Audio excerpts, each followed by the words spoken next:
Avant que la vidéo commence, n'oubliez pas l'abonnement, le petit like, le petit commentaire pour le référencement et n'hésitez pas à partager les potes.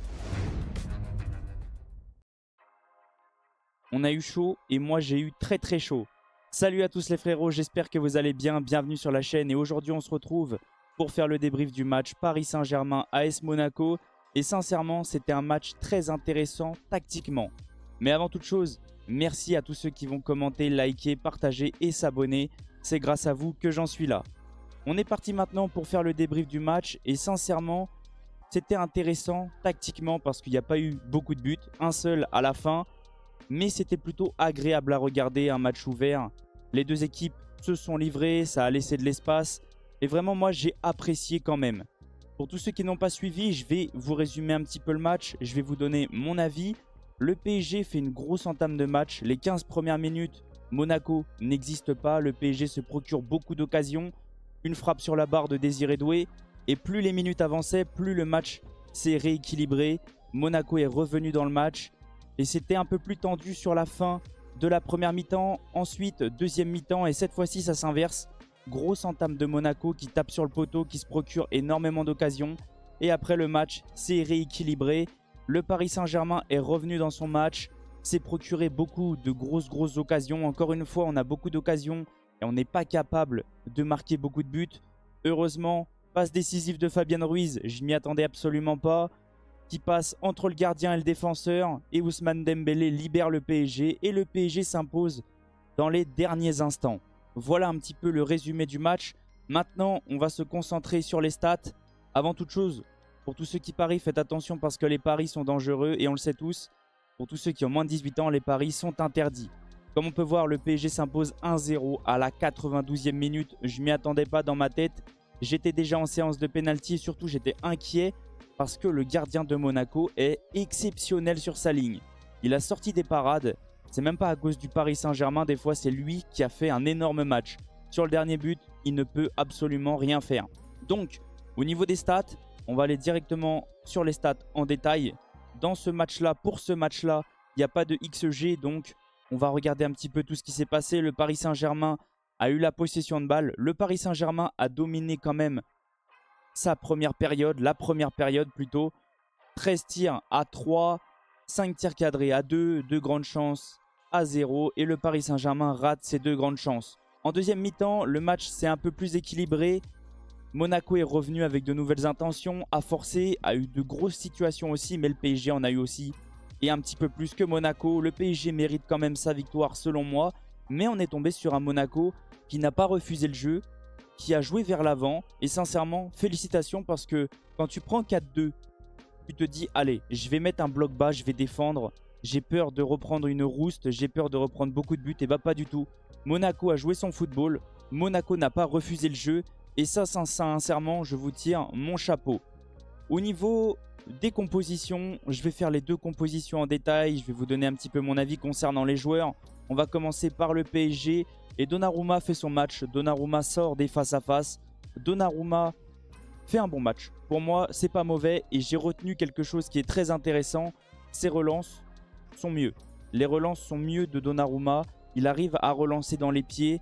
Et ça commence à être plus intéressant. Il y a du progrès et ça me plaît. Au niveau de la défense, Achraf Hakimi, Nuno Mendes, gros match. La charnière aussi et surtout Pacho qui a réussi à tenir les attaquants de Monaco parce qu'on sait que c'est très physique, on sait que c'est très puissant. Même avec l'entrée de Mbolo, il a réussi à tenir et sincèrement physiquement, moi Pacho, je valide à 100% depuis son arrivée. Au niveau du milieu, c'était un tout petit peu en dessous. Je les ai pas trop vus. Un peu plus Vitinha, Joao Neves fait un bon match. Mais Joao Neves n'est pas non plus exceptionnel, n'est pas nul. Il est entre les deux. C'est du 50-50 et je pense que c'est pour ça sa sortie. Mais au niveau de Vitinha, sincèrement, moi j'ai beaucoup aimé son match. Surtout sa belle frappe sur le coup franc. On sent que c'est travaillé à l'entraînement. Sa frappe frôle le poteau. Donc c'est ce genre d'action-là où je dis que le Paris Saint-Germain doit gagner ce match parce qu'il y a beaucoup de grosses situations. Au niveau de Warren, bon match. C'était pas non plus catastrophique. Il emmène beaucoup le jeu vers l'avant. Il arrive quand même à montrer qu'il est là physiquement surtout. Techniquement, ça va. Mais lui apporte beaucoup d'impact à ce milieu-là. Au niveau de l'attaque, sincèrement, je vais finir par Désiré Doué parce que j'ai envie de parler de lui. Lee Kang-in, en fait, lui est bon mais en intermittence. Il peut être bon comme complètement invisible. Il a fait des bonnes transversales, une très belle frappe. Encore une fois, où le gardien arrive à sortir le ballon avec une superbe claquette et sa frappe est pure. Sa frappe est ultra puissante. Et bah voilà, c'est ce que j'attends moi de Lee Kang-in parce qu'avec son pied gauche, on sait qu'il peut faire des merveilles. Mais des fois, il est transparent et on ne le voit plus sur le terrain. En fait, Lee Kang-in, c'est par intermittence, et j'ai l'impression qu'il est clairement meilleur quand il est au cœur du jeu. Quand il arrive à rentrer à l'intérieur du jeu, Lee Kang-in est clairement meilleur. Ensuite, Ousmane Dembélé, il y en a beaucoup qui lui ont tombé dessus. Bah moi, je vais dire que Ousmane fait un bon match et ça résume son but. Il est récompensé, il marque encore une fois et moi j'ai trouvé un Ousmane Dembélé très bon. Alors oui, dans la finition, ça pêche encore un petit peu, mais moi j'ai apprécié son match. Il est disponible, il fait les efforts, il arrive à organiser le jeu, il est bon devant le but, il marque, il crée. Moi j'ai beaucoup aimé le match de Ousmane Dembélé. Et maintenant on va se concentrer sur Désiré Doué qui continue sa très belle forme. Désiré Doué fait un excellent match et sincèrement, que ça soit au niveau des 1 contre 1, au niveau des frappes, au niveau de l'organisation, techniquement il est extrêmement fort. Et ça je m'y attendais. Et au moins, on peut comprendre le pourquoi du comment le Paris Saint-Germain l'a recruté. Et moi, sincèrement, quand je le vois jouer, même s'il y en a beaucoup qui vont me dire « tu t'avances un peu trop », il me fait penser un petit peu quand même à Neymar, à voir qu'est-ce que ça va donner dans les prochains matchs. Mais moi, ça me plaît, ce que je vois de Désiré Doué. On va parler maintenant des choix tactiques de Luis Enrique, des changements.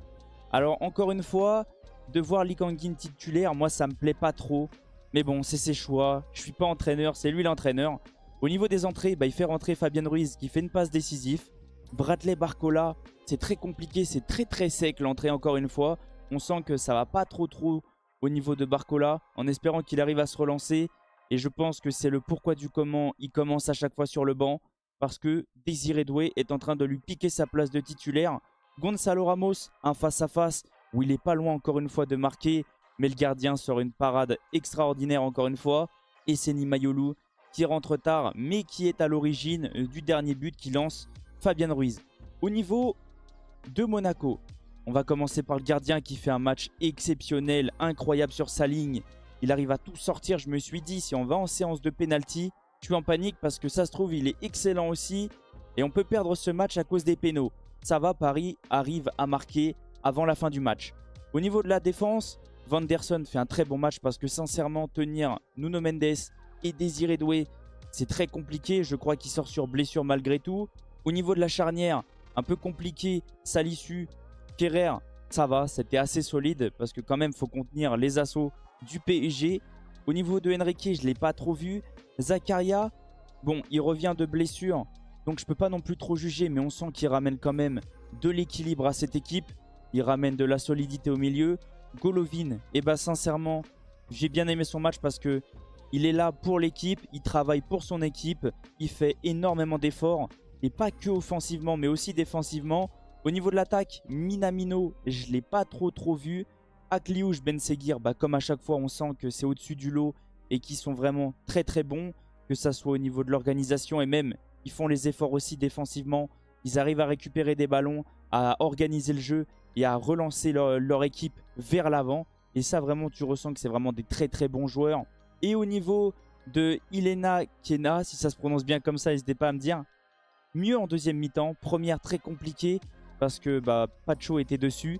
L'a pas lâché, mais un peu plus disponible en deuxième mi-temps. Et surtout au niveau des centres, il arrivait à prendre beaucoup plus de ballons de la tête. Au niveau des entrées, Lamine Camara, Mbolo, je les ai pas trop vus. Les entrées n'ont pas totalement apporté autant que le Paris Saint-Germain. Surtout avec l'entrée de Gonzalo Ramos qui a apporté un peu plus devant. Et Fabien Ruiz sur la passe D. Mbolo un petit peu, je vais pas non plus dire catastrophique. Mais sinon les autres, je les ai pas énormément vus. N'hésitez pas à me donner vous, votre avis concernant le match, concernant les joueurs. Voir un petit peu si on a le même ressenti.